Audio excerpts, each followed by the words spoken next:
Go find your basket of fruit and pick out an apple you think looks good. Now, using a sharp cutting knife, carefully cut the apple at a slight diagonal so that it slices right through the center of the apple core. While we're here, let's save 2 of the seeds because we'll be needing them later. Now that we've got our 2 halves, let's take the side that still has the bottom attached and place it face down on a cutting board.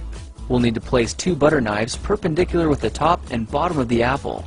Now we can carefully cut down along one side of the apple core until the knife bottoms out on our makeshift spacers, then use the spacers as a guide to gently cut in from the side.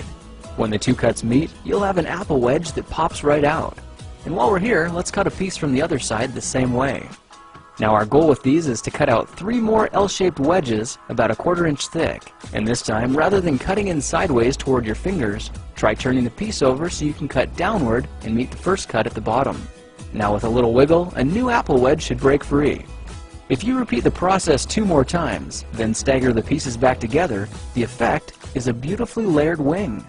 Now just cut the other piece the same way, and your swan's body should look like this. To make a place for the head, all we need to do is carefully cut into the front of the body and gently lift the pieces out to reveal a clean and fairly deep groove. At this point, we can go ahead and grab the other half of the apple and place it between the butter knives like before. But this time, we're just going to use them as spacers to cut an even slice off the bottom.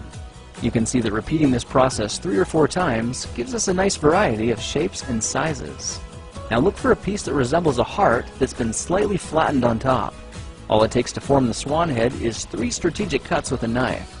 I made 1 angled cut to form the head, a horizontal cut to form the neck, and 1 slanted cut at the bottom for the base. Now you should be able to see how this is coming together. And to clean it up a bit, just use your knife to round off the sharp edges. All that's left now is to place the apple seeds where you think the eyes should go, then use the side of a butter knife to press them firmly into position. When both eyes look good, simply drop the neck into place, and you're done. You've just created a beautiful and decorative apple swan. I spritzed mine with a bit of lemon juice to help prevent it from turning brown, then put it on display to show off for our dinner guests later that night. If you try using different apples, you'll get a nice contrast of colors, and every bird will look a little bit different. Well, now you know how to take any ordinary apple and turn it into a decorative and edible apple swan. If you like this project, perhaps you'll like some of my others.